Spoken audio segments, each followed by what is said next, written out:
Marketing feels like it's gotten a little bit harder in the last 3 years, but the reality is it's actually gotten easier. You gotta have the marketing mindset, sales mindset, entrepreneur mindset. Funnels are none of those. Steve Larsen is an expert in offer creation and a master of funnel building. He helps entrepreneurs get steady leads for their offers online.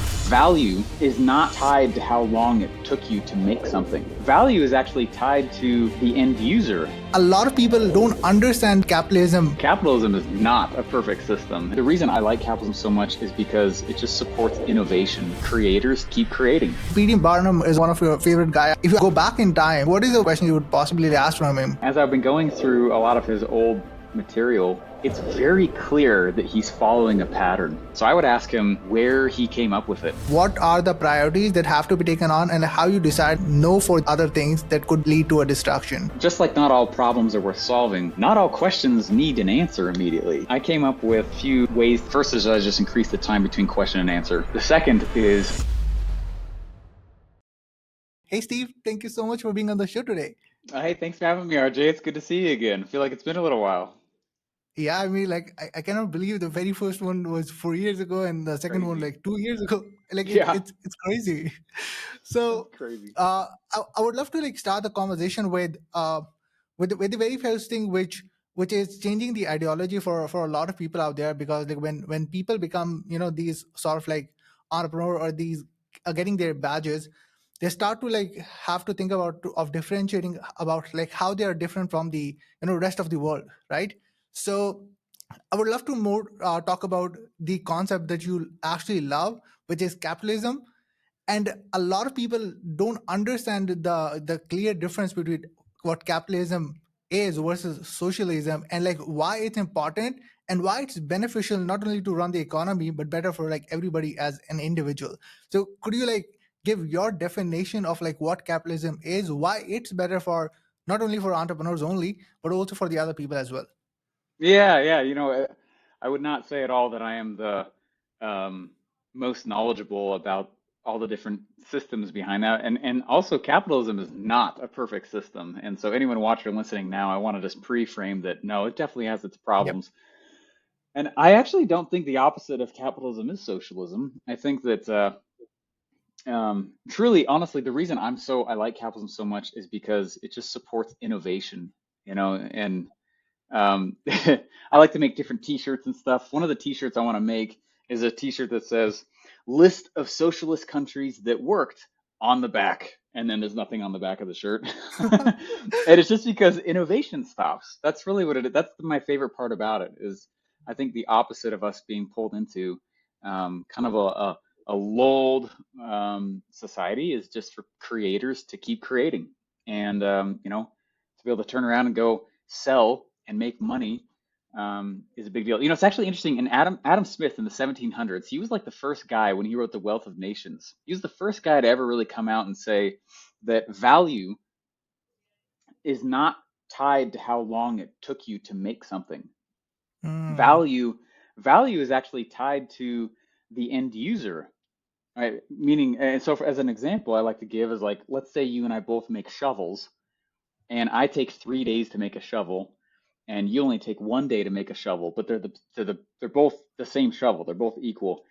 In the 1700s and prior to that, a lot of times we would look at who the guy that made 3 days took 3 days to make the shovel and say it's worth more. I'm going to go charge more money because it took me longer to make it.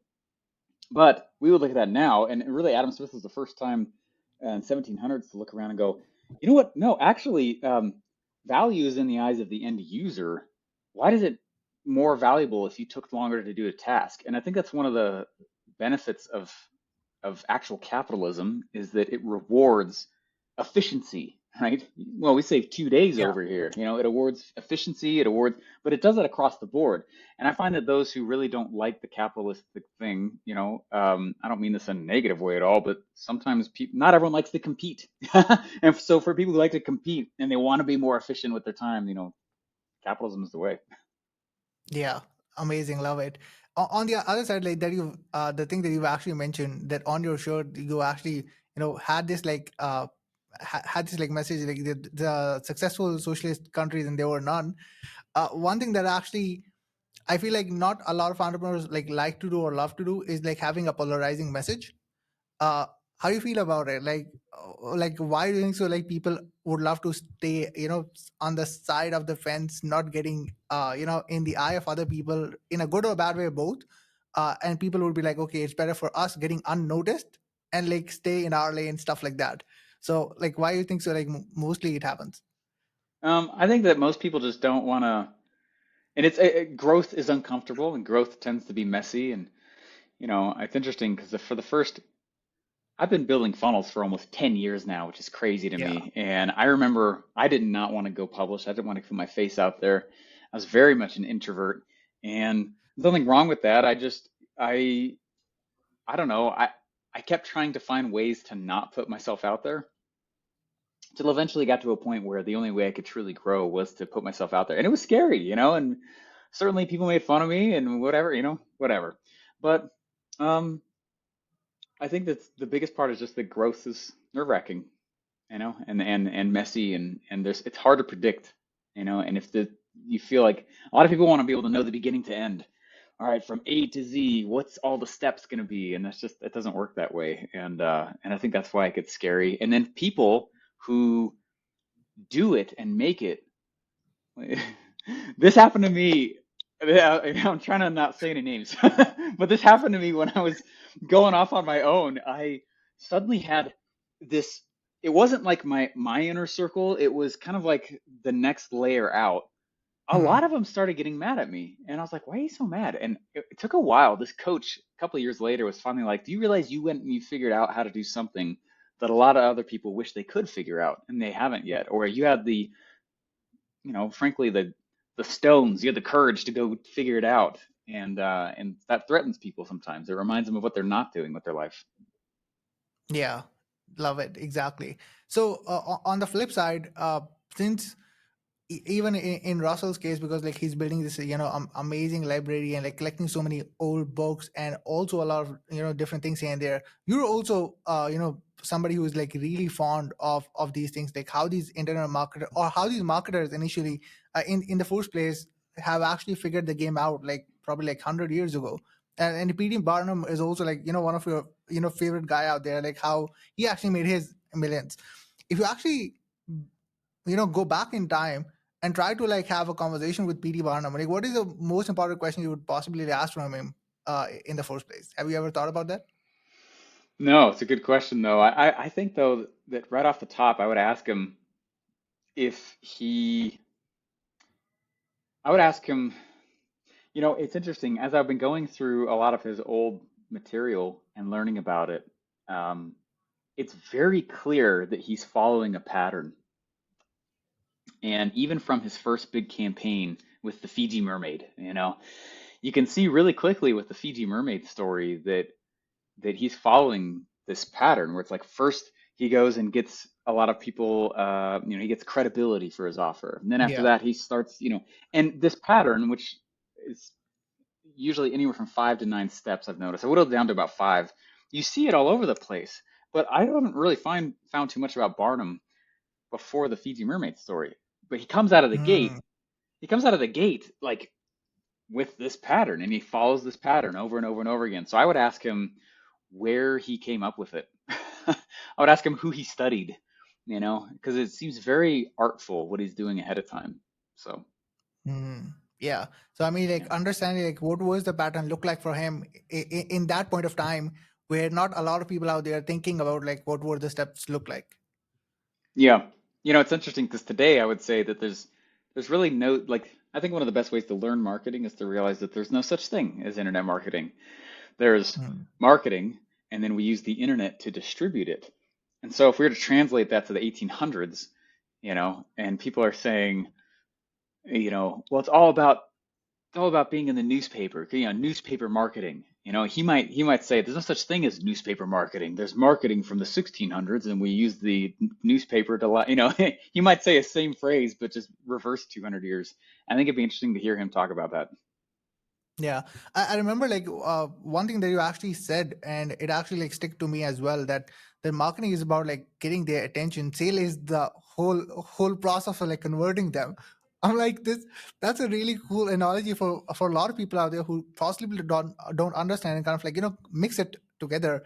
And they say, "Oh, marketing," but they don't understand the purpose of it. Same goes for the sales side, which is crazy. Yeah, yeah. So yeah. So on the other, retrospect, you with Russell is actually also working on the book. And I remember like 2 years ago when we had this conversation, you were talking about that in the back end, you were working with Russell on Export Secrets at that time. And you were like, telling that story. Now you're actually collaborating with him on Dramatic Demonstration book. How do you feel? Very excited. I told him multiple times, I've got the Secrets trilogy from Russell right here, and I told him multiple Yep. I times, had well, yeah, you got yours out. It's funny, so many people have this behind them, as they, and it's an amazing set. But, Yeah. just all the work that it took to, you know, I told him one day while we were going, I think we were working on the second version of .com Secrets at this time, and I was like, look, I can't wait to one day do this with you. And so to finally Hmm. have that shot and that opportunity, I just don't want to. I want to do an amazing job. So I'm really excited about it. But I feel like I've been given a very, very serious mantle, and I want this to be an amazing book. So taking it very Yeah. seriously. Yeah. So like what if you in your current marketing, like if you give a example of what a dramatic demonstration actually looks like, some people actually said it or not, like while in the funnel hacking lab they actually said like they saw the dramatic demonstration. I think with Garrett White when he was on the stage and stuff like that, they were like that's what dramatic demonstration looks like. But in terms of the marketing perspective, like any certain example they would like to give? Yeah. There's a really good line I heard Russell say once that he was like, if you're doing all this work behind the scenes to go prepare for a launch, but you never talk about the fact that you have a launch coming up, you missed it. You missed it. You missed Mm.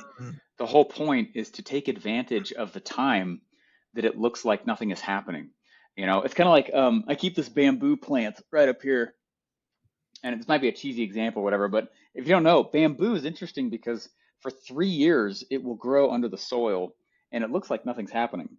And then all of a sudden, on the final year, it'll grow like an inch a day.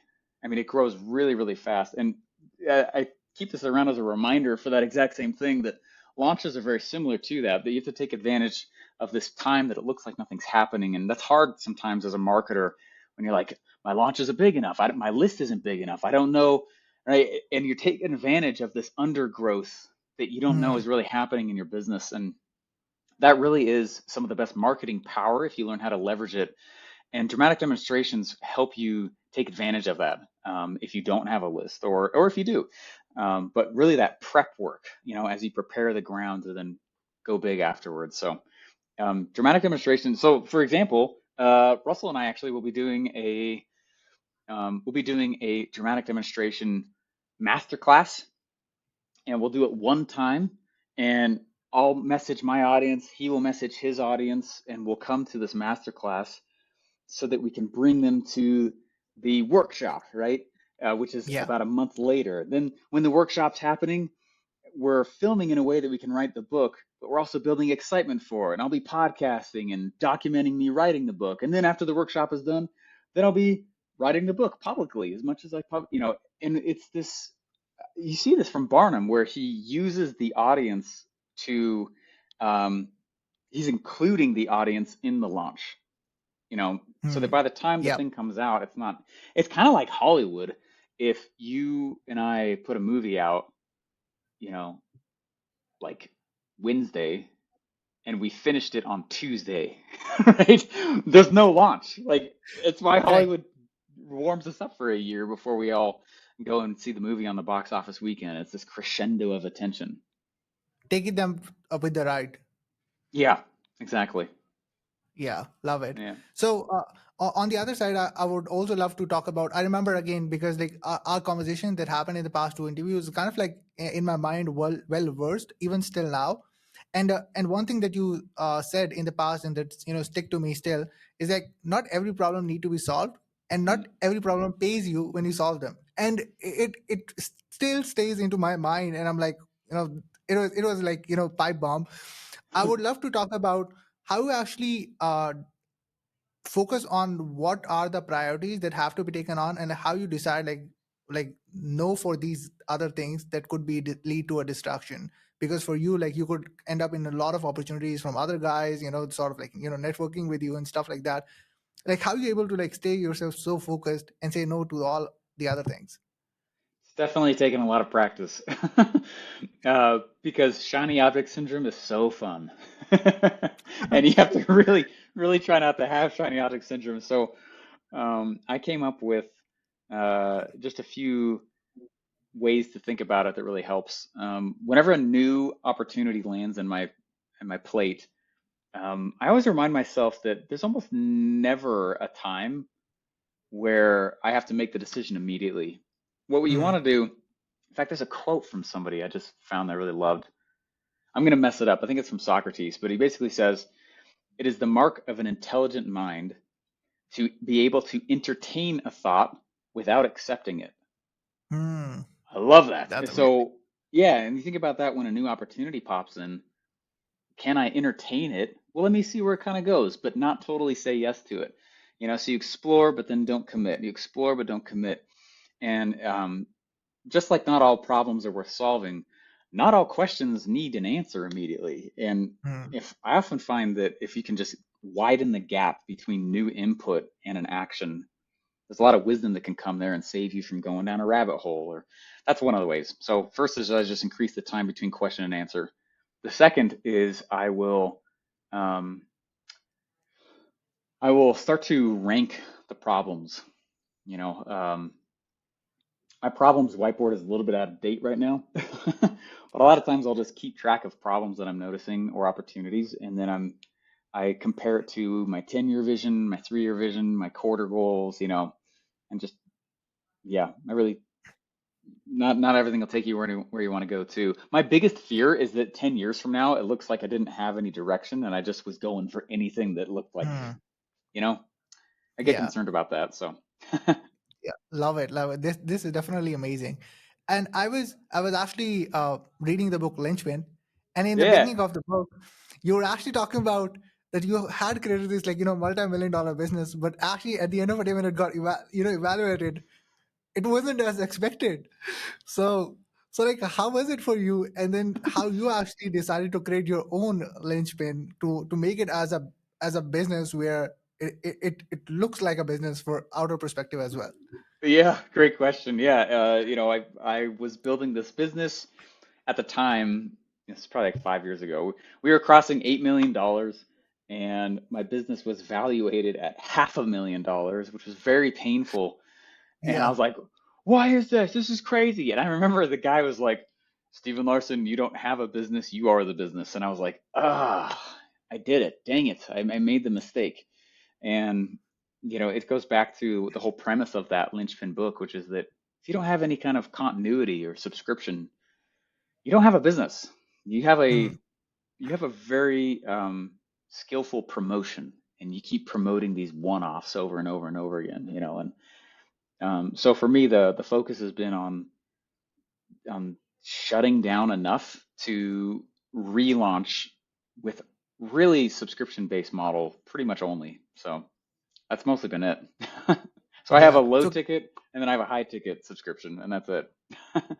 can you like talk about, a little bit about like both of those, like what are those about, so that like if people are like even interested, would love to like let them explore.